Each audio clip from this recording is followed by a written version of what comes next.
Hello guys, once again your all welcome to entrance investigation. This is Sambhav here and आज हम 3D geometry को revise करने वाले हैं। ये सबसे इजी चैप्टर है। सबसे पहले मैं आपको बोलूंगा कि आप अपनी चेकलिस्ट भी बनाना साथ साथ। दूसरी बात, ये 1+4 वाला चैप्टर है। मतलब लोगों को लगता है 3D है यार, ये तो काफी मुश्किल होगा, ये काफी डिफिकल्ट होगा, 2D हमसे होता नहीं, 3D कहाँ से हो जाएगा। अरे भाई, 3D बहुत ईजी है क्योंकि 3D बहुत सिंपल है। ठीक है, अगर आपको 2D बेसिक्स आता है, 2D अगर आता है तो 3D आ जाएगा, क्योंकि 3D is pure visualisation. This is pure visualisation. ठीक है, 3D प्योर विजुअलाइजेशन है। जितना तुम्हारा विजुअलाइजिंग पावर अच्छा है ना, मतलब उतना ही तुम्हारे 2-4 चैप्टर होते हैं यार पूरे मतलब सिलेबस में। देखो, सॉलिड स्टेट मैकेनिक्स तुम्हारी पूरी विजुअलाइजेशन बेस्ड होती है। सॉलिड स्टेट, ठीक है ना। 3D ज्योमेट्री जैसा चैप्टर हो गया, है ना। बहुत ही इजी क्वेश्चन आते हैं यार, बहुत इजी आते हैं। मैं पर्सनली फैन हूँ इस चैप्टर का, क्योंकि मेरे दोनों जेई मेन में मेरे से क्वेश्चन बन गए थे इसके। मेरा जेई एडवांस में क्वेश्चन बन गया था 3D का। तो ऐसा है कि कॉन्फिडेंस अलग ही लेवल का होता है इसमें। ठीक है, 3D से मेरे जनरली क्वेश्चन बन जाते थे, तो मुझे 3D आसान लगता है। बट ऐसा ज़रूरी नहीं है, कई लोगों को बहुत डिफ़िकल्ट भी लगता है। जिनको ये बहुत ही डिफ़िकल्ट लगता है, मैं उन्हें कहूँगा कि स्टिक टू एनसीईआरटी। पहले ही बता रहा हूँ मैं, ठीक है? मैं पहले ही ये फंडामेंटल बोल देता हूँ ना, लास्ट में शायद मैं भूल ना जाऊँ, कि ये एक ऐसा चैप्टर है ना, जिससे अगर आप एनसीईआरटी की मिसलेनियस कर लोगे ना, आपका हर कॉन्सेप्ट कवर हो जाता है ना? Up to JEE main. JEE main obviously JEE main के लिए बात हो रही है ना ये इस समय। जेईई मेन में एनसीईआरटी से बाहर नहीं क्वेश्चन आता 3D ज्योमेट्री का, ठीक है? बहुत ही ईज़ी क्वेश्चन आते हैं यार, और तुम्हें पता ही है, अगर एनसीईआरटी से कोई चीज़ आ रही है, तो उसे आप नेग्लेक्ट भी नहीं कर सकते। एनसीईआरटी और मैक्स टू मैक्स एग्जाम्पलर, ठीक है? ये दोनों कर लोगे ना, 3D के 4 नंबर आप लेके आओगे अपनी जेब में, है ना? तुम ऐसे जेब में लेके घूमोगे कि भाई हाँ 3D अरे यार ये क्या है? कुछ भी नहीं है, ठीक है? बाकी चलिए स्टार्ट करते हैं। सबसे पहले बहुत ही सिंपल, बहुत ही ईज़ी, सबसे आसान चीज़ ज़िंदगी में क्या है भाई? डिस्टेंस निकालना कि नहीं 2 पॉइंट में। हमने क्या देखा था यार, x1 y1 और z1 के बीच में अगर मुझे डिस्टेंस निकालना है, और x2 y2 z2 के बीच में मुझे अगर डिस्टेंस निकालना है, तो वो मैं इस तरीके से लिख सकता हूँ। सेक्शन फॉर्मूला में हमने ये यार ये तो पढ़ा है ना। सेक्शन फॉर्मूला हमने कल वेक्टर्स के लिए देखा। तो एनी वेक्टर कैन बी, अच्छा आर वेक्टर, उसमें बस आपको कुछ नहीं करना, एक्स आई कैप प्लस वाई जे कैप प्लस जेड के कैप कर लेना, और उसे मतलब R1 है तो x1 कर लेना, R2 RI है तो XI कर देना बेसिकली। तो उसके बाद आप सेक्शन फॉर्मूला लिख सकते हैं। मैं इन पे ज़्यादा टाइम नहीं लगाता, क्योंकि ये कुछ ऐसा कॉन्सेप्ट है जो मतलब पढ़ रखा है सेक्शन फॉर्मूला। ठीक है, मैं आपको एक बात पर, हाँ ये बात ज़्यादा ज़रूरी है, जैसे है ना, ये x1 y1 z1 basically position vector है। पोजीशन वेक्टर R1 के इक्विवेलेंट है। ठीक है, दो तरह के कोऑर्डिनेट सिस्टम होते हैं हमारा। दो तरह के सिस्टम होते हैं, एक वेक्टर सिस्टम होता है, रिप्रेजेंटेशन वेक्टर के थ्रू हो सकती है, या रिप्रेजेंटेशन कार्टेशियन के थ्रू हो सकती है। ठीक है, कार्टेशियन माने कि एक्स वाई जेड में बात हो रही है, और वेक्टर यानी कि आर वेक्टर के ऊपर बात हो रही है। तो ये दोनों इक्विवेलेंट होते हैं। तो मतलब हम अलग अलग तरह से चीजों को देखेंगे, ठीक है, और समझेंगे। That would be very good for all of us. अच्छा, अब हम यहाँ बात करते हैं, अगर यहाँ पर जैसे हम m/n में सेक्शन फॉर्मूला की बात कर रहे थे ना, तो अगर m/n पॉजिटिव है, तो ये हमारा इंटरनल डिवीजन है, r डिवाइड्स pq इंटरनली, और अगर m/n नेगेटिव है, तो ये एक्सटर्नल डिवीजन का फॉर्मूला होता है। और मिड पॉइंट हमें पता ही है यार, ये बहुत ही सिंपल है। ये मैंने सब कुछ मतलब मैंने 2D में कराया हुआ है। आपको स्ट्रेट लाइन का रिवीजन चेकलिस्ट देख लेना चाहिए, ठीक है। बस उसमें यही फ़र्क है, वहाँ पर 2D में बात थी, यहाँ पर एक ज़ेड में बात है। तो मैं सिंपल सी चीज़ों को ज़्यादा डिटेल्स नहीं कर रहा हूँ, नहीं तो सिंपल-सिंपल चीज़ें बहुत ही ज़्यादा हो जाती हैं, और मतलब बेसिकली चैप्टर है ही कलेक्शन सिंपल चीज़ों का। तो इनमें I don't find anything to be told in general about this, ठीक है। तो सेंट्रोइड भी निकालना आता है। अब आते हैं काम की बात पे, यहाँ से हमारा मेजर चीज़ें शुरू होती हैं। सबसे पहले direction cosine denoted by DC, ठीक है। डीसी यानी कि डायरेक्शन कोसाइन। तो हमारे पास, अगर हमारे पास कोई कोऑर्डिनेट सिस्टम है, समव्हाट लाइक दिस, अगर कोई कोऑर्डिनेट सिस्टम है, ठीक है, और अगर यहाँ पर कोई मेरा पॉइंट है, let's say x, y, z है, तो अगर मैं इस वाले पॉइंट को यार मैं थोड़ा-सा कलर बदलते हैं ताकि हम रंग भी बदल सकें, ठीक है? रंग ज़िंदगी में बहुत ज़रूरी होते हैं यार, ठीक है? देखो, ये मेरी एक्स एक्सिस है, ये मेरी वाई एक्सिस है और ये मेरी ज़ेड एक्सिस है। तो अगर मैं एंगल्स देखूँ तो इसका एंगल विद एक्स एक्सिस ये अल्फ़ा होगा, इसका angle with Y axis beta होगा और इसका एंगल विद ज़ेड एक्सिस यहाँ से चलेगा और ये गामा हो जाएगा। तो यार ये बेसिकली 3D में विजुअलाइज़ेशन है, मतलब ऐसा है ना, हमारा कोऑर्डिनेट सिस्टम कुछ इस तरीके का होगा। तो यहाँ पर अगर मैं बात करूँ, ओहो हो! बड़ा मुश्किल है। हाँ, यहाँ पर अगर मैं बात करूँ, देखो ये एक्स है, ये वाई है, ये ज़ेड है, ये 3D में है। तो ये वाला जो एंगल है थंब के साथ जो बन रहा है ना? ये ज़ेड है, तो ज़ेड के साथ जो एंगल बन रहा है ये वाला एंगल होगा, वो गामा होगा। ये वाला एंगल जो वाई के साथ बन रहा है वो बीटा होगा और ये वाला जो एंगल एक्स के साथ बन रहा है वो अल्फ़ा होगा। ओके, तो ये हमारे एंगल्स होते हैं भाई, ठीक है? तो ये एंगल्स होते हैं ना, पर एंगल नहीं है डायरेक्शन रेशो, डायरेक्शन कोसाइन। उसने खुद ही कह दिया, नाम में ही छुपा हुआ है भाई सब कुछ। सब कुछ नाम में छुपा है, कोसाइन है। तो कोसाइन माने कि कॉस ऑफ अल्फा देखेंगे, कॉस ऑफ बीटा देखेंगे और कॉस ऑफ गामा देखेंगे, ठीक है? ये मतलब स्टैंडर्ड टर्मिनोलॉजी है। This is denoted by L and this is N and M और एन ऐसे डिनोट करते हैं। अच्छा, पहली property L square plus M square plus N square 1 होता है। ये 3D में हमें नोन होता है।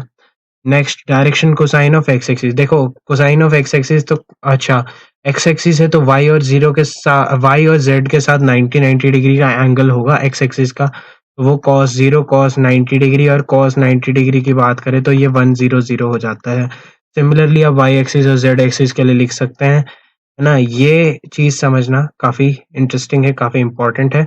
सबसे important relation L square plus M square plus N square 1 होता है। ओके, ये एक और इम्पोर्टेंट रिलेशन था। अब आते हैं डायरेक्शन रेशियो। देखो एल-एम-एन हमारे डायरेक्शन कोसाइन थे। अगर हम किसी कांस्टेंट से तीनों को मल्टीप्लाई कर दें, लेट्स से के से, तो वो के-एल बन जाएगा, ये के-एम बन जाएगा और ये के-एन बन जाएगा। Let them to be equal to A B C. तो अब इन्हीं का जो मल्टीपल है वो ए-बी-सी है। मतलब इन्हीं में हमने कुछ मल्टीप्लायर प्रोपोर्शनेटली मल्टीप्लाई किया, ठीक है? तो हमारे पास एबीसी मिले, तो जब हम डायरेक्शन रेशियोज़ को ऐसे डिफाइन कर सकते हैं कि हम डायरेक्शन को कोसाइन को हम हम जो हमारा सेट है वो डायरेक्शन कोसाइन्स के प्रोपोर्शनल चलता है। तो बेसिकली कहने का तात्पर्य यह है कि यह अगर एल-एम-एन है और ये एबीसी है, तो L by A is equal to M by B is equal to N by C which is a constant that is 1 by K। ठीक है? बेसिकली कहने का मतलब है कि डायरेक्शन रेशियो कुछ नहीं है, कुछ डायरेक्शन कोसाइन थे और उसमें हमने कोई k कांस्टेंट की मल्टीप्लाई कर दी, ठीक है? तो इससे हम कह सकते हैं कि k हमारी कोई भी वैल्यू ले सकता है, तो ये हमारे जो एल-एम-एन है ना? ये कुछ भी वैल्यू ले सकते हैं ए-बी-सी की टर्म्स में। पहली बात ये समझ आई। अच्छा, पर इसमें ध्यान दें कि क्योंकि L square plus M square plus N square 1 होता है, तो मुझे ये बात लिखनी पड़ेगी कि एल, अगर हम इनका L square plus M square plus N square 1 करना चाहें, तो बेसिकली हम उसको यूनिट वेक्टर की तरह ट्रीट करेंगे। यूनिट वेक्टर में जैसे हम देख सकते हैं कि अगर एल के कॉरेस्पॉन्डिंग ए है, तो एन के corresponding A upon under root A square plus B square plus C square आ जाएगा। सिमिलरली एम और एन आ जाएँगे, ठीक है? ये मतलब रिलेशन है, कभी मेरे हिसाब से यूज़ नहीं आते हैं। प्रीवियस ईयर्स में तो एज़ सच नहीं पूछा गया है। सिमिलरली लॉजिक बस एक यही पूछा गया है, L square plus M square plus N square 1 है। एक बार ये पूछा था, आई थिंक 2013 में इनमें पूछा था और बाकी ये वाली चीज़ पूछी गई थी, ठीक है? मतलब एज़ सच प्रोपोर्शनल होते हैं, ये हमें यूज़ करना होता है, अप्लाई करना होता है आगे, ओके? अब आते हैं यार direction cosine and direction ratios of the line joining 2 point, ठीक है? ये वाली चीज़ थोड़ी समझोगे, ये अगर समझ जाओगे ना, तो पिछला लॉजिक अपने आप समझ आ जाएगा तुम्हें कि क्या हो रहा है। देखिए ये पॉइंट है हमारा x1, y1, z1। इसको मैं r1 वेक्टर से रिप्रेजेंट करता हूँ एंड सिमिलरली यहाँ पर हमारा पॉइंट है x2, y2, z2 जो कि r2 वेक्टर से डिनोट करता हूँ। ये मेरा पॉइंट A है, ये मेरा पॉइंट B है। तो मैं इन दोनों को जोड़ दूँ, ठीक है? मैं A टू B देख रहा हूँ, तो मुझे इस वाली लाइन के डायरेक्शन रेशियोज़ देखने और डायरेक्शन कोसाइन देखने। तो कोसाइन क्या है? कोसाइन्स में एक रिलेशन है कि वो हमारे सबसे छोटे हैं। बेसिकली उसमें वो फिक्स्ड है कि L square plus M square plus N square को 1 ही होना पड़ेगा। ओके, होना पड़ेगा। तो मुझे ये पता है कि कोसाइन में ये रिलेशन फिक्स्ड है, तो कोसाइन हमारा क्या है, बहुत ही स्टैंडर्ड है। तो बेसिकली इसे हम कंपैरिजन में इसे कंपेयर कर सकते हैं कि एक होता है हमारे पास यूनिट वेक्टर और ये हमारे पास बाकी होते हैं कोई अदर वेक्टर, है ना? कोई भी जनरल वेक्टर। तो किसी भी जनरल वेक्टर का कोई एक यूनिट वेक्टर होता है, तो जो यहाँ पर जो अदर वेक्टर है वो एक डायरेक्शन रेशियो की तरह बात कर रहे हैं। ठीक है, तो ये एक डायरेक्शन रेशियो की तरह बात कर रहा है और यूनिट वेक्टर जो है वो डायरेक्शन कोसाइन की तरह वर्क कर रहा है। ओके, तो डायरेक्शन कोसाइन हमारा बहुत ही फंडामेंटल है। सिंपल सा लॉजिक है कि इसमें एक पर्टिकुलर एक रिलेशन सेट है जिसकी वजह से ये बाउंड हो जाता है कि इसकी कुछ रेंज पर्टिकुलरली यही रहेगी। ठीक है, तो यहाँ पर जो कॉस कॉस ऑफ अल्फा है, ठीक है, इसका रेंज हम अगर अल्फा 0 से 90 देख रहे हैं तो ये 0 से 1 के बीच में ही रह रहा होगा ना। बस वही बात है कि यहाँ पर जो कोसाइन है ना, वो स्टैंडर्ड एक मतलब एक यूनिट के चेंज के लिए डिस्कस किया जाता है। ओके, तो अगर इसका length let's say r units है, ठीक है, तो r यूनिट्स है, तो मैं कह सकता हूँ कि ये वाला जो है ना कोऑर्डिनेट सिस्टम, ये x2 माइनस x1 पार्ट्स में जुड़ा, a से लेकर के b में जितने पार्ट्स हैं वो है x2 minus x1, x coordinate के कितने पार्ट्स हैं, सिमिलरली y कोऑर्डिनेट्स के y2 माइनस y1 पार्ट्स हैं और z कोऑर्डिनेट्स के z2 माइनस z1 पार्ट्स हैं। ठीक है, मतलब बेसिकली मैंने हर एक यूनिट को एक एक पार्ट में डिवाइड कर दिया ताकि मैं उसे थोड़ा सा सिंप्लीफाई कर सकूं। तो बेसिकली हमें कोई मतलब नहीं जब पार्ट्स से, हमें यूनिट तक नहीं जाना ना, हमें तो कोई भी वेक्टर से मतलब है। तो बेसिकली डायरेक्शन रेशियोज भी कुछ नहीं है, उसी वेक्टर की लोकेशन है। ये जैसे ये आई में है प्लस ये जे में है और ये प्लस के में है, तो ये एक वेक्टर है और यही वेक्टर डायरेक्शन रेशियोज को, ये वाली जो चीजें ये डायरेक्शन रेशियोज को इंडिकेट करता है। ठीक है? ये आप लोगों ने वैसे अगर आप इसकी एनसीईआरटी की थ्योरी पढ़ेंगे ना, आपको ये चीज़ें क्लियर होती जाएँगी। तो ये काफ़ी ईज़ी और काफ़ी इम्पोर्टेंट चीज़ बताई आपको।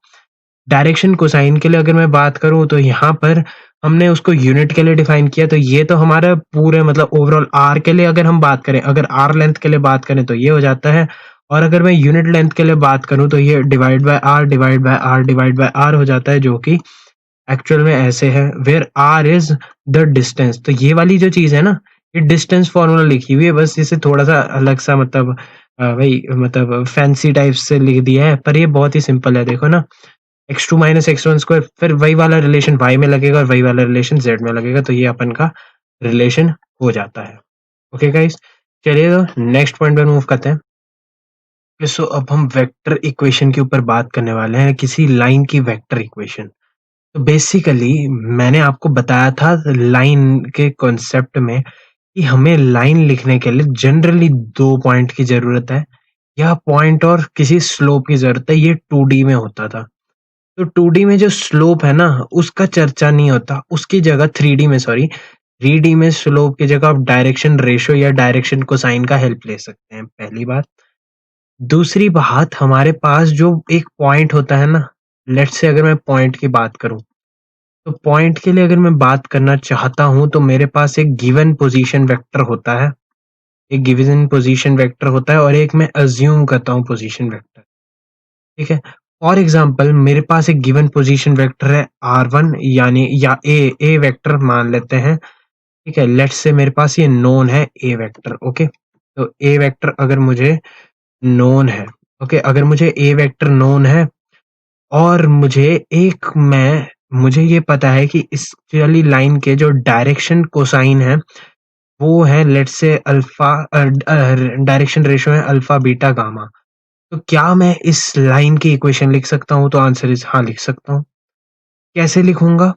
मैं यूज करूंगा फंडा यूनिट वेक्टर्स का। देखिए कैसे लिखते हैं, अभी देखें। मैंने कोई पॉइंट अज्यूम किया आर, जो कि मेरा जनरल पॉइंट है, this is general point. I assume it and what I find is जो डायरेक्शन कोसाइंस है ना, या डायरेक्शन रेशियोज हैं, इन दोनों वेक्टर्स के और इन दोनों वेक्टर्स के प्रोपोर्शन में आने चाहिए। ओके, ये जैसे प्रोपोर्शन में आएंगे, यानी कि आर माइनस ए जो वेक्टर है वो कुछ लैम्डा टाइम्स अल्फा आई प्लस बीटा जे प्लस गामा के काइंड ऑफ थिंग आएगा। ओके, इसके बाद हम आर वेक्टर हमें नोन है ना, और ए वेक्टर हमें नोन, आर वेक्टर हमने अज्यूम किया है, ए वेक्टर हमें नोन है, और हम अल्फा बीटा गामा भी नोन है।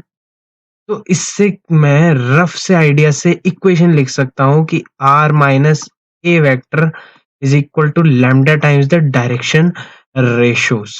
ठीक है, बेसिकली कहने का क्या मतलब है कि ये वाली जो चीज है ना, आर माइनस ए, ये इक्विवेलेंट है कि मैं जो डायरेक्शन रेशोज हैं, ठीक है, जो डायरेक्शन रेशोज हैं उस लाइन के, उनकी ही मल्टीप्लिकेशन में मैं कुछ ले रहा हूँ। जैसे अगर मैं इस डायरेक्शन रेशियोज एक्चुअल में क्या इंडिकेट करते हैं कि इसका डायरेक्शन वेक्टर क्या है, तो डायरेक्शन वेक्टर का ही कुछ मल्टीपल होगा इन दोनों का डिफरेंस, क्योंकि इन दोनों का डिफरेंस वेक्टर्स के हिसाब से ये इस वाले डिस्प्लेसमेंट वेक्टर को इंडिकेट करता है, और जो डिस्प्लेसमेंट वेक्टर है वो डायरेक्शन रेशियोज के मल्टीपल में है।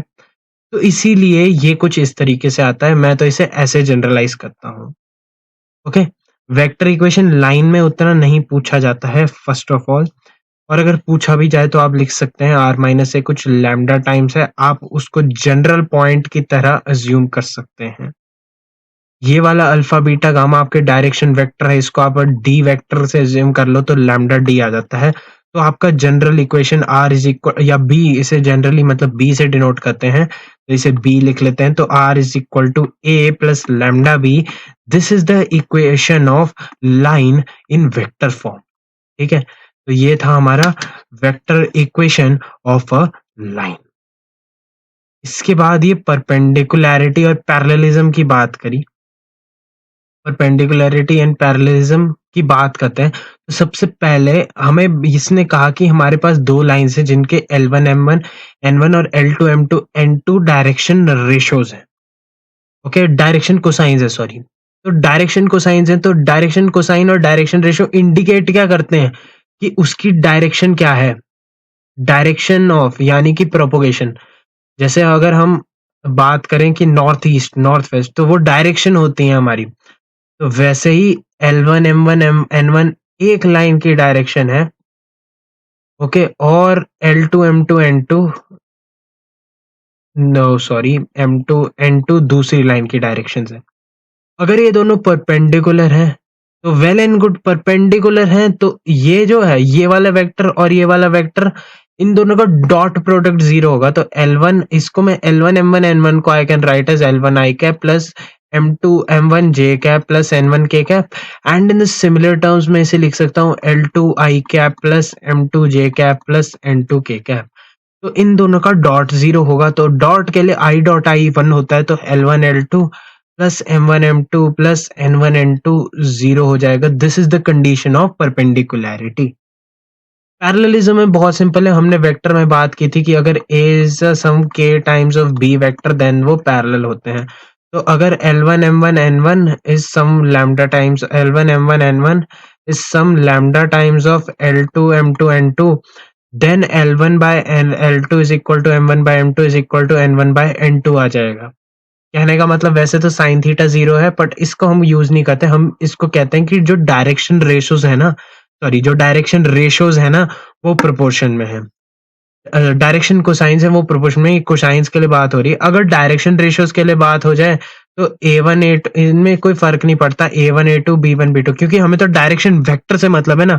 वेक्टर 1 यूनिट का है कि मल्टी यूनिट का है, मतलब बहुत सारे यूनिट से बना है या सिंगल यूनिट से बना है, उससे कोई मतलब नहीं है।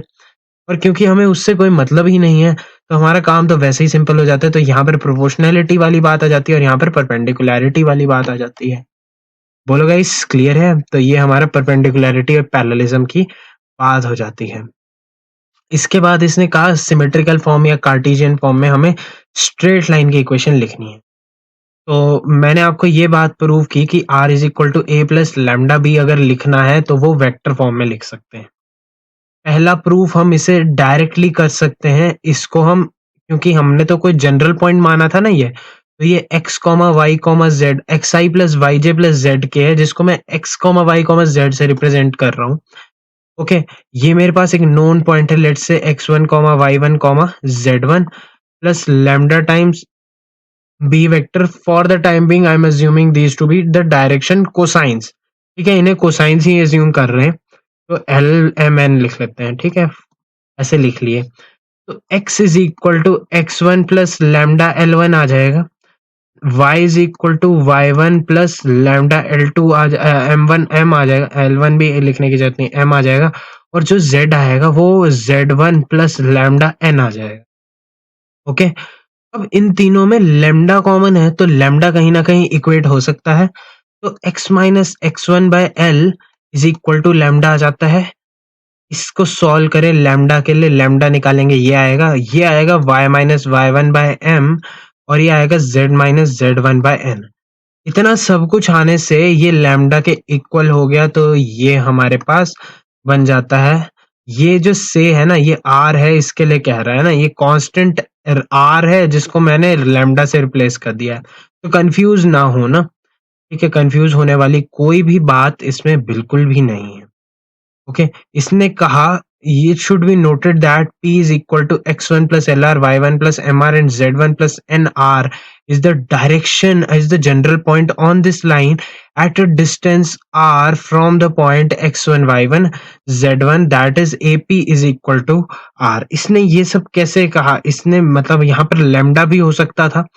तो मैंने आपको एक बात बताई थी, अगर आपको याद है, आपने पैरामेट्रिक इक्वेशन ऑफ लाइन पढ़ी थी, तो लाइन में हमने 2D में ये बात डिस्कस की थी कि अगर ये पॉइंट x1 कॉमा y1 है और यहाँ पर कोई पॉइंट है 3 यूनिट या r यूनिट पे है और ये थीटा है, तो हम इसे x1 plus r cos theta और y1 plus r sin theta लिखते हैं।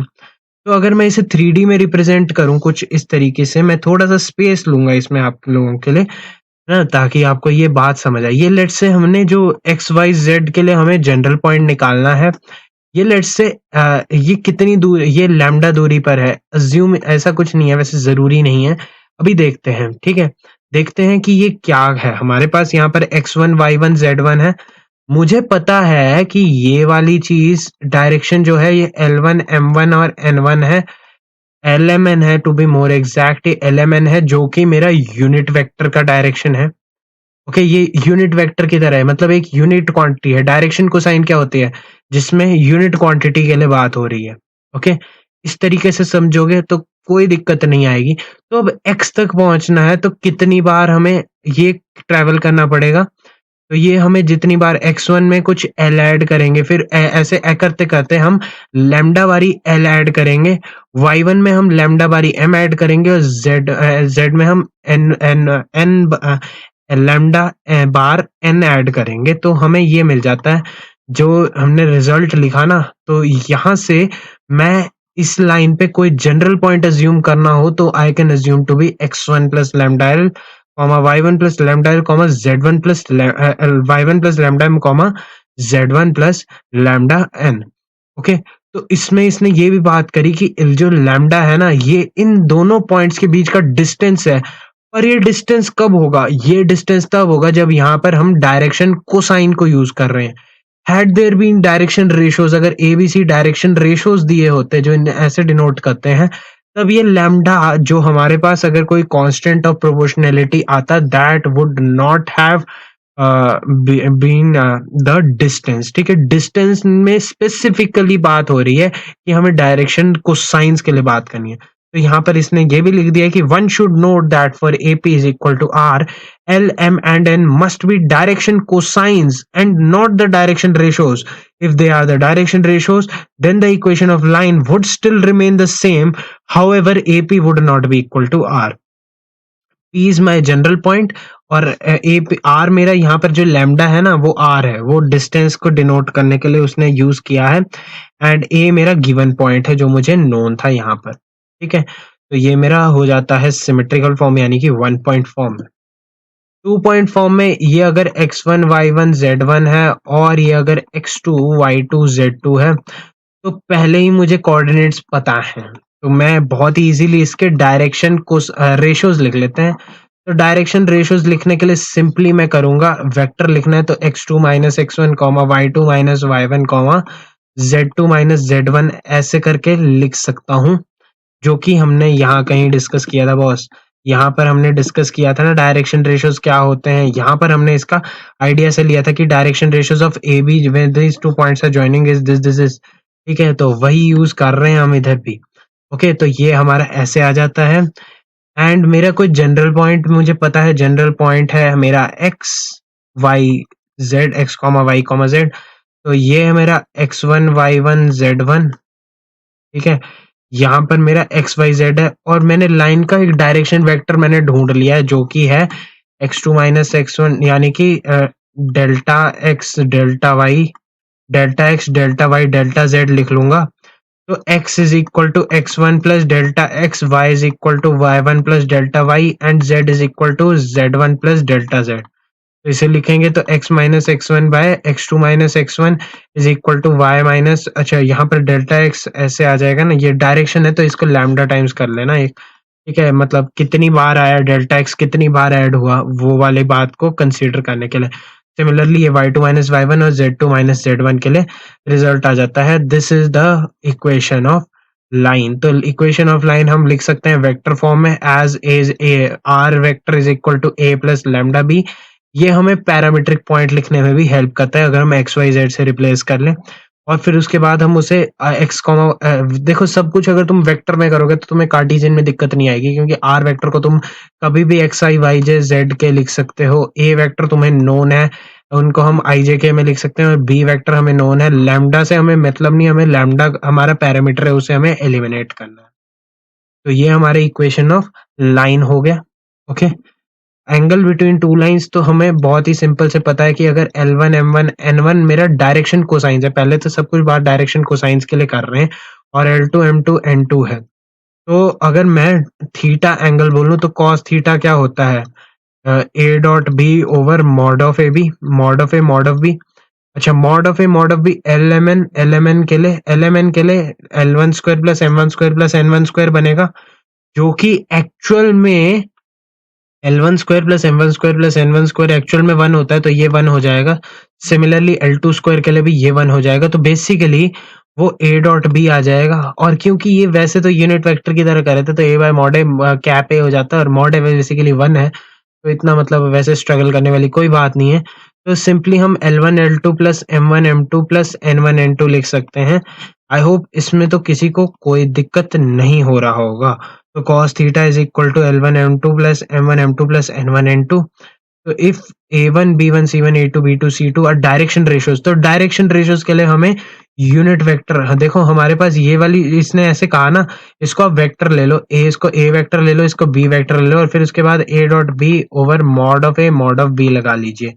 जैसे ही आप ये लगाएंगे आपके पास ये रिजल्ट आएगा, जो कि हमारे लिए angle between the two lines का cos थीटा निकाल लेगा, फिर theta is equal to cos inverse कर लेंगे। तो ये हमारा एंगल बिटवीन टू लाइंस का कॉन्सेप्ट हो गया।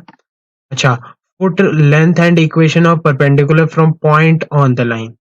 देखो सबसे पहले फुट निकालने का तरीका, हमारे पास सिंपल सी बात है, हमारे पास एक लाइन है। अब हमें यहाँ पर किसी general point alpha beta gamma, जो हमारा पॉइंट है, हमें पॉइंट फ्रॉम पॉइंट है ना, तो पॉइंट और लाइन मुझे पता है x minus X one by L is equal to Y minus Y one by M is equal to Z minus Z one by N, ये हमारे पास दिया गया है। तो आप क्या कर सकते हैं, हम इस पे कोई जनरल पॉइंट अज्यूम कर लेते हैं, x1 प्लस लैम्डा एल मतलब comma y1 plus lambda M comma z1 plus lambda N. Okay, और मैं इन दोनों का डिफरेंस ले लूं तो मुझे इस वाली वेक्टर का डायरेक्शन मिल जाएगा। जब मैं इन दोनों का डिफरेंस लूंगा तो मुझे इसका डायरेक्शन मिल जाएगा, जो कि ये है। बेसिकली ये मेरा डायरेक्शन लिखता हूँ मैं, चलो इसमें ऐसे लिखा नहीं गया है, तो मैं आपके लिए ये वाली चीजें ऐसे नहीं बताऊंगा, मैं इसे थोड़ा सा क्लियर कर देता हूँ। देखिए, डायरेक्शन लिखने का सिंपल सा लॉजिक है, हमें तो पहले परपेंडिकुलर देखना है। दूसरी बात हमें देखनी है कि ये डायरेक्शन क्या है, तो डायरेक्शन आ जाएगा x1 minus alpha plus lambda L, y1 minus beta plus lambda M and z1 minus gamma plus lambda N. ये हमारे पास डायरेक्शन वेक्टर ये वाला आ जाता है।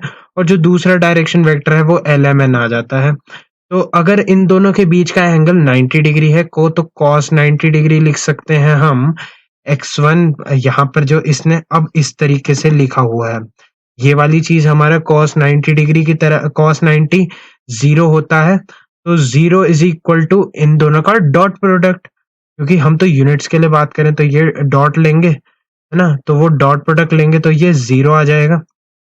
ओके, तो सिंपल सा लॉजिक है भाई कि ये 0 आ गया तो इधर से इसमें हमें कौन सा वेरिएबल है, हमारे लिए लैम्डा वेरिएबल है, बाकी तो हमें सब नोन है, तो हम इधर से लैम्डा कैलकुलेट करेंगे और हमें एक और ये रिलेशन भी पता है। तो जब हम इसे इसमें लैम्डा पता है हमें, जैसे ही इस वाली इक्वेशन से हमें लैम्डा मिल जाएगा, तो x1 पता है, l पता है और लैम्डा पता है, तो हमें ये पॉइंट पता है। सिमिलरली y1 और z1 y और z मिल जाएगा, तो हमें पूरा कोऑर्डिनेट मिल गया।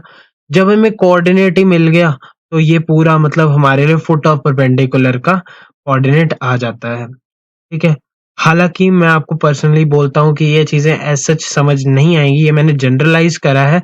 ये 3D एक ऐसा चैप्टर है जिसको आप प्रॉब्लम्स से करोगे ना, है ना, जब आप क्वेश्चंस करने की कोशिश करोगे, प्रॉब्लम्स के थ्रू इसे सॉल्व करने की कोशिश करेंगे, तो आपको ये बहुत ही इजीली समझ आएगा, है ना। यहाँ पर अगर आप थ्योरी देखोगे, इसकी थ्योरी मैं पर्सनली बोलूंगा कि इसकी चेकलिस्ट आपको खुद बनानी तो है, आपको कॉन्सेप्ट सारे देखने हैं, पर कॉन्सेप्ट के ऊपर साथ साथ आपको उसके क्वेश्चन भी देखने हैं।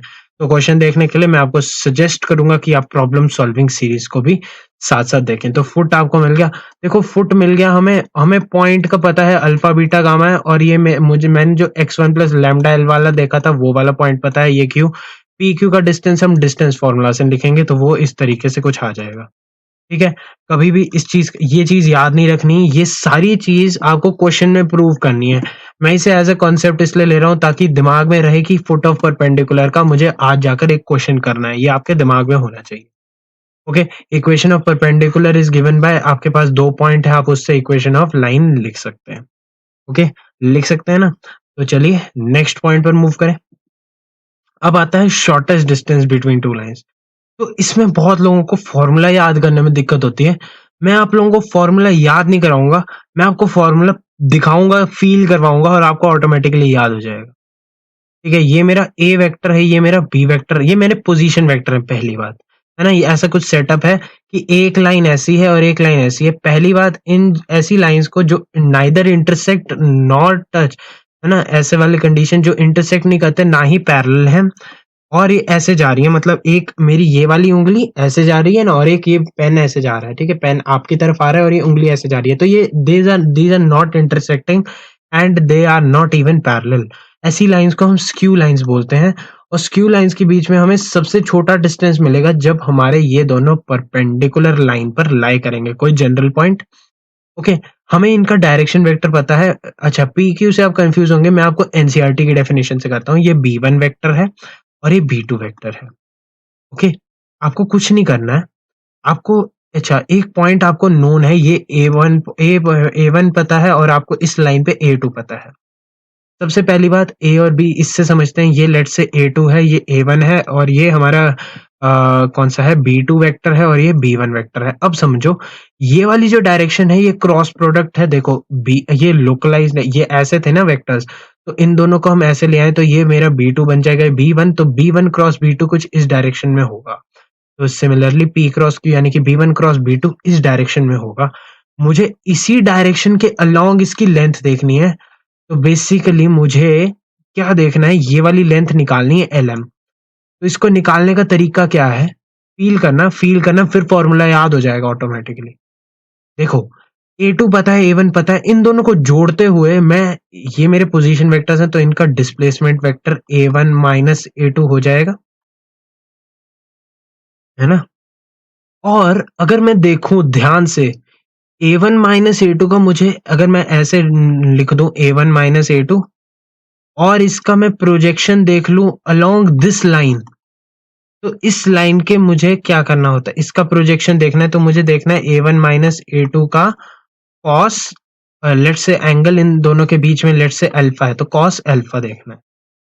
ओके, ये मॉडुलस में है ऑब्वियसली, तो इसको मैं ऐसे लिख सकता हूं कि A1 माइनस A2 का डॉट विद ये वाला, लेट से ये थोड़ी देर के लिए n वेक्टर है ना, एन वेक्टर है, तो dot N upon mod N, N upon mod N तो कैप हो गया ना, तो ये हमें इसका यूनिट वेक्टर चाहिए। अच्छा, ये एन जो था, एन कैप था, वो था B1 cross B2 upon mod of B1 cross B2, क्योंकि मुझे तो यूनिट वेक्टर चाहिए। तो ये वाली जो चीज है, ये ऑटोमेटिकली आ जाएगी A1 minus A2 dot B1 cross B2 upon mod of B1 cross B2। तो कभी इसे भूल जाओ ना, तो इसे ऐसे याद कर लो और इसका एंटायर का मॉड ले लेना, क्योंकि हमें नेगेटिव साइन इग्नोर करना है, क्योंकि हम डिस्टेंस निकाल रहे हैं, डिस्टेंस एक पॉजिटिव क्वांटिटी होती है। तो मैंने आपको ये फील करवाया कि ये कैसे हो रहा है ना? कमरे में जाना ना, कमरे में आप नीचे वाले जो आपका ऐसा कमरा होता है ना, आपका एक रूम में, आप जिस रूम में बैठ के पढ़ाई करते हैं, है ना? तो आप उसमें देखेंगे, अगर आप ये डायगोनल देखें और ये डायगोनल देखें, तो पहले ये स्क्यू है, और अगर आप इन दोनों एंड्स को जोड़ दो, तो आपका शॉर्टेस्ट डिस्टेंस कुछ इस लाइन के अलोंग होगा। तो वो शॉर्टेस्ट डिस्टेंस कैसे आएगा? इसका प्रोजेक्शन अलोंग दिस आ जाएगा। ठीक है, प्रैक्टिकली फील करने वाली बात है ना? ये सारा विजुअलाइजेशन बेस्ड है, मैं इसमें इससे ज़्यादा हेल्प नहीं कर सकता। मैं आपको ये फील करा सकता हूँ कि ये वेक्टर्स कहाँ-कहाँ मूव कर रहे हैं। इससे ज़्यादा I am sorry but I am helpless, है ना? आपको मैंने पहली बात मैं आपको बोलूँगा, आपको वेक्टर्स का चेकलिस्ट आपको अच्छे से आना चाहिए, क्योंकि वेक्टर्स के बिना आप 3D सॉल्व नहीं कर सकते हैं। 3D आप फील भी नहीं कर पाओगे अगर वेक्टर्स नहीं आता है। वेक्टर्स मैंने इसलिए बहुत डिटेल में कराया, 3D में थोड़ा-सा रिलैक्स हो जाता है इंसान, ताकि 3D में आपको फील करने में दिक्कत ना हो। वेक्टर्स आपको फील आ जाते हैं जल्दी-जल्दी, तो 3D में ईज़ी हो जाता है, और 3D में थोड़ा विजुअलाइज़ेशन बेस्ड है और प्रॉब्लम सॉल्विंग के ऊपर बेस्ड है। तो मैं तो वैसे सजेस्ट करूँगा कि आप अच्छी से अच्छी प्रॉब्लम्स को सॉल्व, प्रॉब्लम सॉल्विंग बहुत अच्छा होना चाहिए वेक्टर और 3D का। ठीक है गाइस? तो ये था शॉर्टेस्ट डिस्टेंस बिटवीन 2 लाइन्स। अच्छा, इसने कहा कि अगर लाइन्स लेट्स से पैरेलल हो जाएँ, तो उसमें क्या कंडीशन है? पैरेलल में तो और सिंपल है। पैरेलल आपको और जल्दी समझ आएगा अगर आपने पिछला वीडियो देखा, तो मैं आपको बार-बार बोल रहा हूँ। मैं बार-बार क्यों बोल रहा हूँ यार? मैं इसलिए बोल रहा हूँ ताकि आप लोगों का भला हो जाए। ठीक है? मैंने अपनी तरफ से कोशिश की है कि आपको वेक्टर बहुत अच्छे से कराया जाए। ठीक है? मैं बार-बार एम्फसाइज़ इसलिए करूँगा वेक्टर्स पे, क्योंकि मैं सारा चीज़ 3D का वेक्टर के थ्रू कराता हूँ। ठीक है? जैसे अगर आप देख सकते हैं, हमें ये वाला डिस्टेंस देखना है अब। पैरेलल लाइन्स के बीच में डिस्टेंस है, तो इनका पैरेलल बी वेक्टर, ये वाला जो वेक्टर है ना, ये मेरा पैरेलल लाइन का कॉमन है ना। तो मतलब बेसिकली मुझे निकालना क्या है, शॉर्टेस्ट डिस्टेंस बिटवीन ऐसी वाली कुछ लाइन, ये 8 और ये A1 प्लस लैम्डा बी। तो इनके बीच में शॉर्टेस्ट डिस्टेंस, हमें तो बस ये वाली 2 चीज़ें नोन है और हमें बी वेक्टर नोन है। हमें ये डिस्टेंस डी निकालना है। अब लोग सोचेंगे यार ये वाला थीटा अगर हमें पता होता तो काम बन जाता। पर मैं कहूँगा कि यार तुम क्रॉस किस चीज़ का करोगे जो तुम्हें बी के परपेंडिकुलर मिल जाए, ठीक है? तो इसीलिए हम उस मेथड से इस समय नहीं जा सकते हैं। तो हम क्या करेंगे? हम करेंगे कि ऐसा करते हैं ना, ऐसा क्यों ना किया जाए? हम एक ऐसा है पैरेललोग्राम अज़्यूम करते हैं। इसको एज़ अ पैरेललोग्राम अज़्यूम करते हैं। अगर ये बी वेक्टर है, हम हमें डी चाहिए। ठीक है, हमें डी चाहिए, हमें डी से मतलब है। अच्छा, तो ऐसा सोचेंगे, हम ऐसा करते हैं, हम बी का यूनिट वेक्टर ड्रॉ करते हैं। लेट्स से ये एक पार्ट था, ये एक यूनिट वेक्टर था बी कैप, ओके? और अब मैं क्या करूँ, इसके कॉरेस्पॉन्डिंग इसके पैरेललोग्राम को कंप्लीट करूँ। तो ये कुछ इस तरीके से आएगा, राइट है गाइस? अच्छा, तो ये जो एरिया ऑफ दिस पैरेललोग्राम जो होगा, एरिया देखो ये तो 1 यूनिट है ना, क्योंकि ये बी कैप है। तो इसका जो एरिया आएगा, वो एक्चुअल में क्या आया दोस्तों? दोस्तों, वो एक्चुअल में आया base that is 1 into height that is b। Okay? मैं ये पैरेललोग्राम, अगर ये एबीसीडी है, तो मैं इस पैरेललोग्राम को कंप्लीट कर रहा हूँ। क्यों कर रहा हूँ? अभी समझ आ जाएगा। ओके? ये मुझे पता है कि ये एरिया इस पैरेललोग्राम का क्या होता है। इसका ए और बी के इंक्लोजिंग पैरेललोग्राम का एरिया होता है ए क्रॉस बी। तो ये वाला जो वेक्टर है, ये है A2 माइनस A1 वेक्टर, जो कि एक डिस्प्लेसमेंट वेक्टर है, और ये जो बी कैप है उससे मैंने इसका क्रॉस किया, तो A2 माइनस A1 का क्रॉस किया मैंने विद बी कैप, और बी कैप को मैं B vector by modulus of B लिख सकता हूँ, है ना? तो मेरा डिस्टेंस डी निकल आता है बी क्रॉस A2 माइनस A1 ओवर मॉड बी का एंटायर का मॉड। ये मेरा फाइनल रिजल्ट आता है इस चीज को लिखने का। बहुत ही सिंपल है, देखो, जब तुम फंस जाओ तो तुम पैरेललोग्राम बना सकते हो। पैरेलल लाइंस में तुम्हारा एक कंडीशन कम मिलेगा, है ना? शॉर्टेस्ट डिस्टेंस में तुम्हें पूरे-पूरे मतलब कंडीशंस मिल जाएँगे, पर पैरेलल लाइन्स में तुम्हें पैरेललोग्राम लॉ, क्योंकि पता है पैरेलल है, एक पेयर पैरेलल है तो मुझे दूसरा पेयर पैरेलल बनाने में कोई जल्दी मतलब कोई दिक्कत नहीं होती है। ठीक है? तो ये मेरा लाइन्स के कॉन्सेप्ट हो गए। इसके बाद आता है प्लेन। तो चलिए गाइस प्लेन के साथ स्टार्ट करते हैं। सो अब हम प्लेन के ऊपर बात करने वाले हैं गाइस। तो प्लेन में सबसे पहले हम बात कर रहे हैं कि हमारी जो प्लेन की सिंपल इक्वेशन है, फर्स्ट डिग्री इक्वेशन, ये इस फॉर्म की होती है जिसमें एक x का कोएफ़िशिएंट, y का कोएफ़िशिएंट, z का कोएफ़िशिएंट और एक कांस्टेंट इंक्लूड होता है, जिसमें a, b, c एक कांस्टेंट है और a square plus b square plus c square is not equal to 0 and यानी कि ए, बी, सी 0 इकट्ठे नहीं है साइमल्टेनियसली, तो ये हमारी प्लेन की इक्वेशन होती है। ऑब्वियस सी बात है ये पॉजिटिव टर्म्स है और इसका इक्वालिटी 0 के साथ होने का मीनिंग क्या है? इसका इक्वालिटी साइमल्टेनियसली 0 होने का मीनिंग क्यों आया? क्योंकि ए स्क्वायर एक पॉजिटिव टर्म है greater than equal to 0, B square भी ग्रेटर दैन इक्वल टू 0 और सी स्क्वायर भी ग्रेटर दैन इक्वल टू 0। तो अगर इन सबको हम ऐड भी करेंगे तो वो कुछ क्वांटिटी आएगी जो ग्रेटर दैन इक्वल टू 0 आएगी, जिसमें 0 तब होगी जब ये सारे इंडिविजुअली 0 होंगे, और जब ये सारे इंडिविजुअली 0 होंगे तो वो A B C equal to 0 simultaneously आ जाएगा। यानी कि अगर ए बी सी हमारे कांस्टेंट हैं तो हमारे A B C not equal to 0 simultaneously, this represents a plane. ठीक है, सिंपल सा लॉजिक है, ये प्लेन को रिप्रेजेंट करता है। सबसे पहले हम वेक्टर फॉर्म की बात कर रहे हैं प्लेन की। तो जब हम प्लेन इसको कुछ ऐसे रिप्रेजेंट करूँगा मैं एक प्लेन को, ओह सॉरी, ओह! कौन-सा ये, हाँ, ठीक है। ये मेरा एक प्लेन है, ठीक है? इस पे मेरे पास एक पॉइंट है जिसको मैं ए पोज़ीशन वेक्टर ए से डिनोट कर रहा हूँ और मैं कोई जनरल पॉइंट आर वेक्टर को अज़्यूम कर रहा हूँ, this is my general point. तो जनरल पॉइंट वेक्टर की फॉर्म लैंग्वेज में आर है जिसको मैं एक्स, वाई, ज़ेड की फॉर्म में लिख सकता हूँ और ए को मैं x1, y1, x1, y1, z1 की फॉर्म में रिप्रेज़ेंट कर सकता हूँ। ओके, मेरे पास एक नॉर्मल वेक्टर है जो कि इससे 90 डिग्री पर है, ठीक है? और ऑब्वियस सी बात है अगर मेरे पास ये प्लेन फिगर है, लेट्स से ये मेरा टैबलेट है, ये प्लेन फिगर है, तो इसके कॉरेस्पॉन्डिंग यहाँ पर जो नॉर्मल होगा, ये मेरा नॉर्मल कोई भी जो लाइन जो इससे परपेंडिकुलर ऊपर की तरफ या नीचे की तरफ जा रही है, तो वो उसके नॉर्मल की तरह बिहेव करेगी।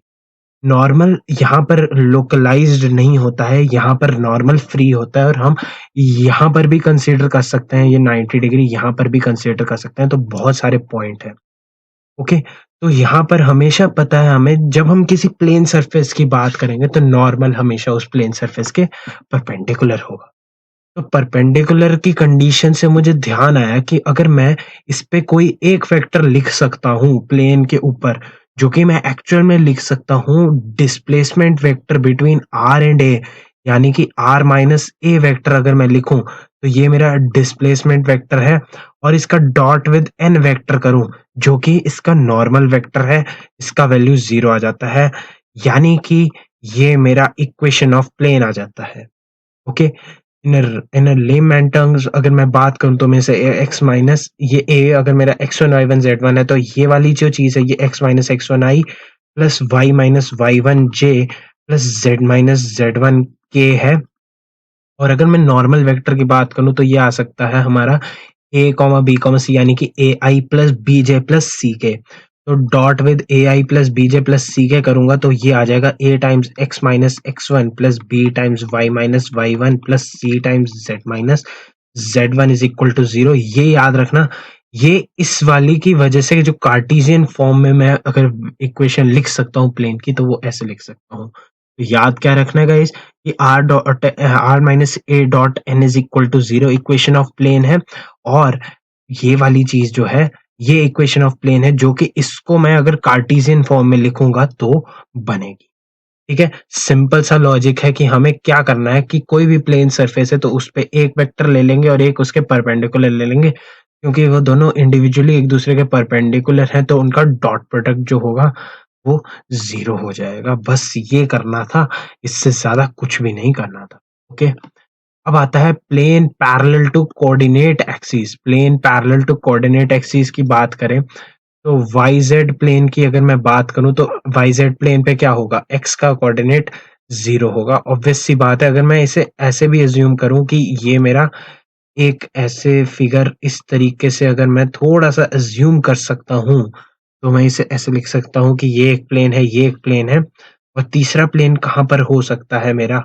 मेरा तीसरा प्लेन कुछ इस तरीके से आ रहा होगा जो कि मैं इस फिगर में अनफॉर्च्यूनेटली नहीं दिखा पाऊँगा क्योंकि ये एक्चुअल में कॉम्बिनेशंस है ना। तो ये अगर मैं इस प्लेन की बात करूँ तो इस प्लेन पे मेरा ये वाली एक्सिस के कोऑर्डिनेट 0 है, यानी कि अगर ये ज़ेड एक्सिस है तो इस प्लेन पे ज़ेड 0 है, यानी कि ये वाई एक्स वाई प्लेन है। ठीक है, मैं इसे ऐसे अज़्यूम कर रहा हूँ कि ये मेरा फ्लैट है, यहाँ पर एक्स वाई और ज़ेड मेरा ऊपर को जा रहा है। ओके, तो ये मेरा एक प्लेन है जिसमें ज़ेड 0 है।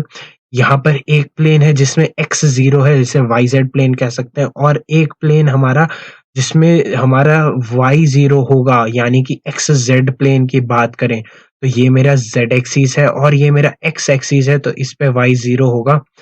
तो अच्छा 1 सेकंड, ये कौन-सा वाई था? ये वाला वाई है ना?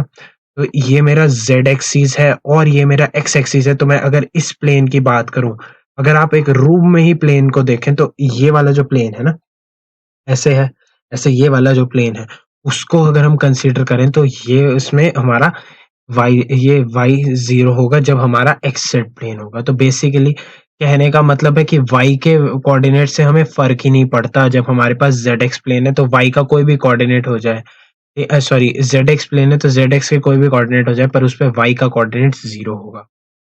ओके, तो इसी का पैरेलल अगर कोई प्लेन लिखेंगे तो उसको इस तरीके से लिख सकते हैं एट अ डिस्टेंस सी, तो वो ऑटोमैटिकली देखो अगर ये हमारा लेट्स से ये z इक्वल टू 0 है, तो यहाँ पर हमारा z इक्वल टू सी होगा। ऑब्वियस सी बात है, पैरेलल प्लेन्स हैं, तो इनके डायरेक्शन रेशियो, पहली बात एक और बात यहाँ पर खोल के बता देते हैं, अगर ax plus B Y plus C Z plus D is equal to 0 दिया गया है ना, तो जो ए बी सी है ना, ये डायरेक्शन वेक्टर यानी कि डायरेक्शन ऑफ नॉर्मल को इंडिकेट करते हैं, तो ये डायरेक्शन रेशियोज ऑफ नॉर्मल को इंडिकेट करते हैं, A comma B comma C, इस बात का ध्यान रखें। नेक्स्ट आता है equation of plane that is parallel to axis. तो पैरेलल टू एक्सिस को हम लिख सकते हैं, अगर जैसे कोई भी प्लेन पैरेलल टू एक्सिस है तो उसमें हम एक्स एक्सिस के पैरेलल है ना, तो लेट्स से ये मेरी एक्स एक्सिस है, अगर इसके पैरेलल कोई भी प्लेन है, ठीक है, ऐसे जा रहा है, तो उसपे मैं x का कोई भी कोऑर्डिनेट रखूँ, उससे कोई फ़र्क नहीं पड़ना चाहिए और वो होगा जब वो 0x होगा, क्योंकि x की कोई भी वैल्यू रखेंगे तो उससे कोई फ़र्क नहीं पड़ेगा। तो plus by plus cz plus d is equal to 0 करेंगे, तो this is the equation of plane parallel to x axis.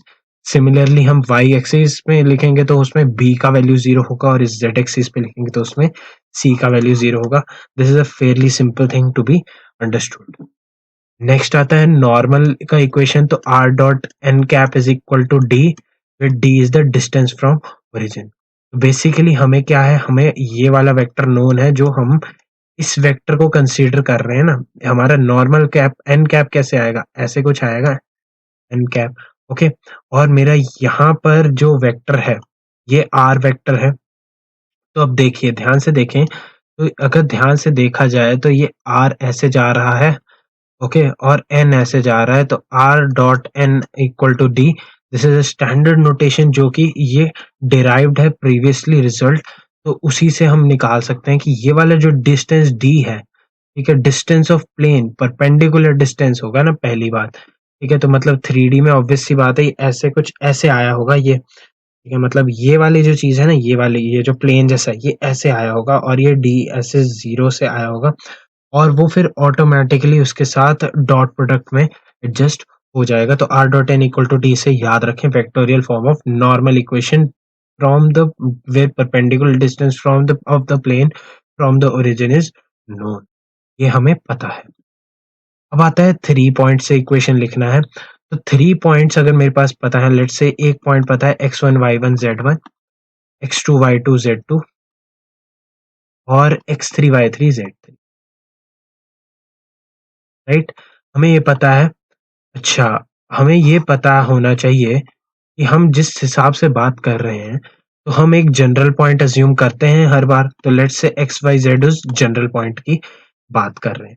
सबसे पहले हमें कोई प्लेन की इक्वेशन लिखनी है, तो हम उसके नॉर्मल की इक्वेशन, एक नॉर्मल को कंसीडर करेंगे और हम उसके एक ये वाली कंटेनिंग मतलब अज्यूम्ड वेक्टर को कंसीडर करेंगे, अज्यूम्ड वेक्टर को कंसीडर करेंगे।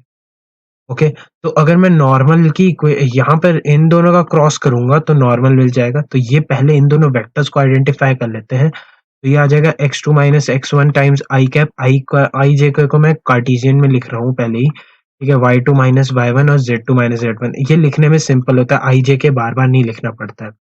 सिमिलरली यहाँ पर x3 minus x1, y3 minus y1 and z3 minus z1 आ जाता है। ओके, तो अब मुझे इन दोनों का क्रॉस प्रोडक्ट लिखना है। तो मैं ऐसे लिख सकता हूँ कि अगर ये सी क्रॉस डी ऐसे कुछ है, C vector cross D vector है, तो ये आ जाएगा आई जे के, ओके, आई जे के x2 minus x1, y2 minus y1, z2 minus z1, determinant x3 minus x1, y3 minus y1 and z3 minus z1। ये ऐसे आ जाएगा c cross d।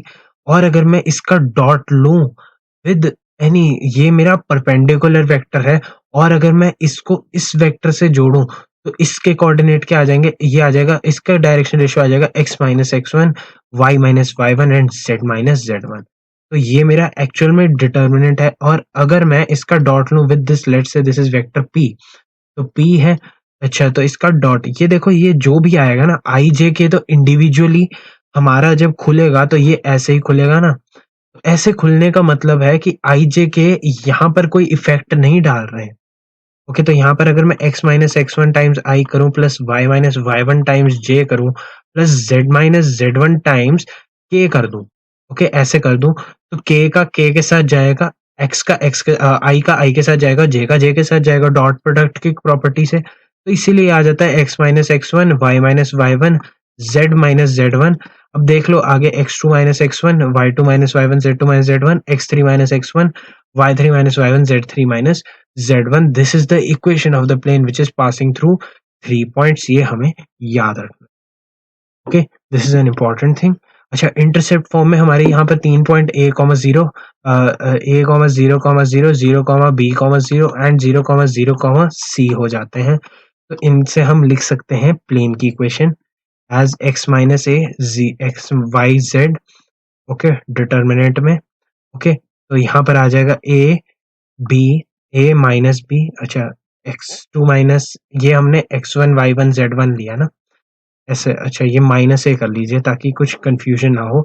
Minus A B 0, और यहाँ पर आ जाएगा minus A 0 and C.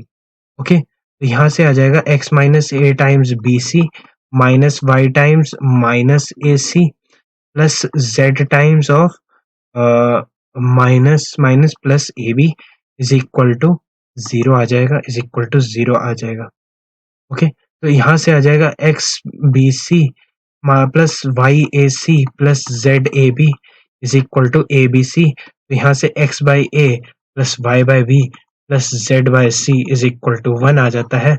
This is the intercept form, जो कि हमने डायरेक्टली इससे प्रूव किया। जस्ट ये याद रखना है, this is an important result. अब आता है एंगल बिटवीन टू प्लेन्स। तो angle between two planes is actually the angle between the normals. जो एंगल हमारे नॉर्मल्स इनके हमारे ला रहे होंगे वही इन प्लेन्स के बीच का एंगल होगा। क्योंकि बेसिकली अगर हम बात करें तो एंगल जो हमारे यहाँ पर एक प्लेन है, यहाँ पर दूसरा प्लेन है, तो यहाँ पर एक नॉर्मल है और यहाँ पर दूसरा नॉर्मल है, तो क्योंकि वो उसके परपेंडिकुलर चल रहे हैं, दो परपेंडिकुलर्स ऑटोमेटिकली उसी ओरिएंटेशन में अलाइन होंगे जिसी ओरिएंटेशन में वो प्लेन्स अलाइंड होंगे। ओके, तो इसी में हम कह सकते हैं कि अगर ये हमारे हैं, तो मैंने आपको अभी-अभी बताया कि इसके अगर मुझे डायरेक्शन रेशियो लिखने हो नॉर्मल के, तो वो a, b, c यानी कि coefficient of x, coefficient y, coefficient z, यहाँ से a dash, b dash, c dash आ जाता है। तो यहाँ पर अगर मुझे cos थीटा लिखना है तो वो डॉट प्रोडक्ट से लिख सकता हूँ मैं।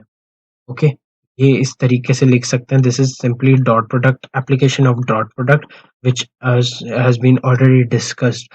ओके, और अगर परपेंडिकुलरिटी की कंडीशन देखें तो कॉस थीटा 0 होना चाहिए, यानी कि ये वाला टर्म 0 होना चाहिए। और पैरेलल का तो हमें पता ही है कि coefficients must be in proportion, direction ratios must be in proportion to themselves. Okay, planes parallel to a given plane, मतलब ऐसे लिखना हो तो हम इसे ax plus B Y plus C Z हमारा सेम रहता है क्योंकि पैरेलल है, plus d dash is equal to 0 आ जाता है। This is found by another given condition which is given in the question. Okay, तो ये हमारा प्लेन का ऊपर डिस्कशन था। अच्छा, अगर हमारे पास एक लाइन है और एक प्लेन है तो हमें एक प्लेन कंसीडर कर लेते हैं। इस प्लेन के हमें हमें ये पता है कि ये अगर इस प्लेन का equation A X plus B Y plus C Z plus D is equal to 0 है, तो इसका नॉर्मल वेक्टर का ये A comma B comma C होगा। और यहाँ पर मुझे ये पता है कि अगर यहाँ से कोई लाइन ऐसे जा रही है, ठीक है, ऐसे जा रही है तो वो अंदर से जाते जाते ऐसे जाएगी। तो अब angle between line and plane तो ये वाला एंगल है ना, इस थीटा को निकालना है।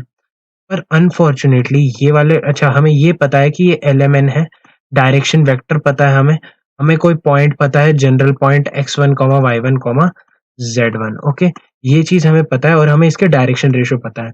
तो क्या मुझे, अगर मुझे ये वेक्टर पता है और ये वेक्टर पता है, तो क्या मैं ये वाला ये फाई निकाल सकता हूँ? ठीक है, तो मैं निकाल सकता हूँ cos phi is equal to B, अच्छा इसको मैं के, या इसको मैं ले लेता हूँ, लेट से एन ले लेता हूँ और इसको मैं ले लेता हूँ एम, या एन एन एम तो लिए हुए हैं, तो इसको ले लेते हैं कैपिटल ए और इसको ले लेते हैं कैपिटल बी। तो ये आ जाएगा A dot B over mod A mod B, right. तो ये आ जाएगा हमारे पास जो एंगल है कॉस फाई, ठीक है, तो कॉस फाई जो एंगल है ये आ जाएगा ए डॉट बी, यानी कि L M N, L M N ऐसे लिख लेते हैं ना, एल एम एन का dot with A B C upon this, upon ये आ जाएगा mod A L square plus M square plus N square, M square plus N square and इन का अंडर रूट, एंड बी के लिए हम लिख सकते हैं under root of A square plus B square plus C square. तो cos phi है ये, पर हमें क्या चाहिए, हमें तो थीटा चाहिए। तो हमें ये कंडीशन पता है कि theta plus phi is equal to 90 degree. तो फाई क्या हो जाएगा, 90 डिग्री माइनस थीटा। तो इसको हम 90 डिग्री माइनस थीटा लिखेंगे तो ये आ जाएगा साइन थीटा। ओके, तो साइन थीटा का जो वैल्यू है वो आ जाएगा L A plus M B plus N C over under root this and this. ये आप डायरेक्टली कैलकुलेट कर सकते हैं, ये हमें नोन होगा, this is a known parameter. बस इसमें ये ध्यान रखना है कि कॉस फाई है वो एंगल ये वाला है, पर हमें angle between line and plane चाहिए तो वो साइन थीटा हो जाएगा क्योंकि वो पाई बाय 2 माइनस समथिंग होके आ रहा है। ओके, ये हमारी ये बात होगी। नेक्स्ट है हमारा position of 2 points with respect to a plane. तो ये भी बहुत ही सिंपल सा मैथमेटिक्स है। हमने जैसे बात की थी कि विद रिस्पेक्ट टू ओरिजिन अगर हम दो लाइंस को कंसीडर करते हैं, कोई दो लाइंस के लिए जब हम बात करते हैं तो वो सेम साइड पर है या ऑपोजिट साइड पर है, वो हमारे उसके पावर ऑफ पॉइंट से डिटरमाइन करता है। तो यहाँ पर हम प्लेन में भी उसी तरह का कुछ लॉजिक लगा सकते हैं कि अगर ये और ये सेम साइन के हैं तो वो सेम साइड पर है, और अगर वो ऑपोजिट साइन के हैं तो वो ऑपोजिट साइड पर है। ये हमने, और ये this is something similar to power of point. जैसा कि मैं कहता हूँ कि अगर आपने ये नहीं पढ़ा है तो do watch the revision checklist series and make your own checklist, solve some problems, the problems are given ना। आप चैनल पे डायरेक्टली जाएंगे, आपको पहले दो लिंक्स, पहली दो प्लेलिस्ट आपको सामने दिख जाएंगी, रिवीजन चेकलिस्ट और प्रॉब्लम सॉल्विंग। तो आई urge you guys, I request, हाथ जोड़कर मेरी विनती है कि आप गाइस इसको कर सकते हैं, this is very helpful. Okay, image of point in plane. अब ये गाइस ये शॉर्टकट मेथड है, ठीक है, इसका लंबा तरीका भी होता है। लंबा तरीका कुछ भी नहीं है, उसमें क्या है, हमें ये वाले पॉइंट का इमेज लिखना है x1 y1 z1 का, ठीक है। तो ये हमारा लेट से इमेज है, लेट से इसे अल्फा बीटा गामा लिख लेते हैं। Okay, for the time being. अच्छा, मुझे प्लेन पता है A X plus B Y plus C Z plus D is equal to 0 है। ओके, अच्छा अच्छा अच्छा, मुझे ये भी पता है कि ये वाला जो है, ये जो नॉर्मल वेक्टर है उसका ए कॉमा बी कॉमा सी, यहाँ पर एक्स माइनस अल्फा और ये वाली चीज प्रोपोर्शनेट होंगी y minus beta, x1 minus alpha, y1 minus beta और z1 माइनस गामा। ये मेरे पी क्यू के डायरेक्शन वेक्टर हैं और ये भी पी क्यू के डायरेक्शन वेक्टर हैं। तो मतलब ये कहीं ना कहीं प्रोपोर्शन में होंगे, पहली बात जो मुझे पता लगती है इससे। अच्छा, तो इससे मैं कह सकता हूँ कि x1 minus alpha minus is equal by a is equal to y1 minus beta by b, beta by b is equal to z1 minus gamma by c is equal to constant, let's say that is k। अब देखो यहाँ तक अगर तुम्हें समझ आ जाए तो you can visualise कि क्योंकि मैं इमेज निकाल रहा हूँ, तो इमेज निकाल रहा हूँ तो इस पॉइंट के कोऑर्डिनेट आ जाएंगे x plus alpha by two comma Y x1 plus alpha by two y1 plus beta by two and z1 plus gamma by two. Okay, जब आप इसे सॉल्व करेंगे इस प्लेन के लिए, ये सॉल्व कर सकते हैं, ये प्लेन पे लाई करेगा, तो आपको ये कुछ इस तरीके का रिलेशन देगा। ठीक है, ये वाला k आपको निकाल सकते हैं और ये याद रखें, याद रखने का तरीका x2 माइनस x1, ये इसने ये वाला आप ऐसे इसको एज इट इज रखें। देखो x2 हमारी इमेज, ये फुट ऑफ इमेज है और फुट ऑफ परपेंडिकुलर हमारा x3 है, तो r है, ये हमें इमेज से बात कर रहे हैं पहले। तो हम देखें तो इमेज हमारा x2 है, तो x2 माइन ये यहाँ पर x1 था हमारा अल्फा इमेज या कोई भी है, वो माइनस साइन ऑटोमेटिकली कंपनसेट हो जाएगा।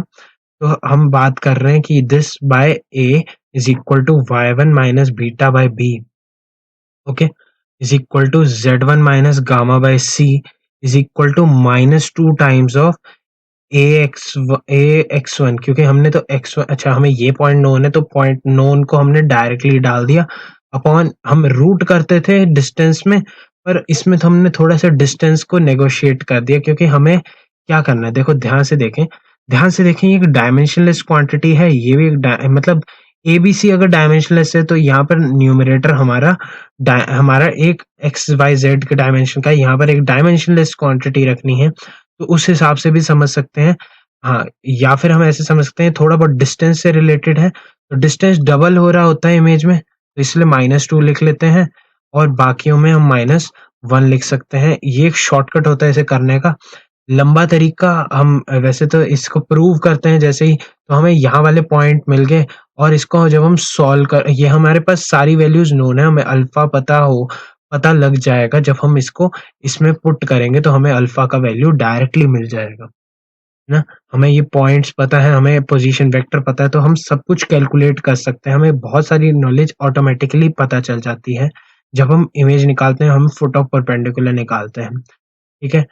ना, जैसे हम लाइन के लिए फुट ऑफ परपेंडिकुलर निकालते हैं ना, just in the similar sense है, जस्ट यहाँ पर एक z कोऑर्डिनेट इंट्रोड्यूस हो जाता है, बाकी एवरीथिंग इज सेम। ठीक है गाइस, नेक्स्ट आती है कोप्लेनैरिटी। कोप्लेनैरिटी का सबसे परम धर्म है कोप्लेनैरिटी से दिमाग में आना चाहिए, या तो बॉक्स प्रोडक्ट जीरो हो जाए, ठीक है, या तो बॉक्स प्रोडक्ट जीरो हो जाए, है ना, या लाइंस इंटरसेक्टिंग बन जाए। ठीक है, पर इंटरसेक्टिंग एक मैंडेटरी कंडीशन है, क्योंकि कोप्लेनर होके पैरेलल भी हो सकती है लाइंस, तो इसीलिए हम कंसीडर करेंगे कि बॉक्स प्रोडक्ट को कंसीडर करेंगे, यानी कि स्केलर ट्रिपल प्रोडक्ट जीरो हो जाए।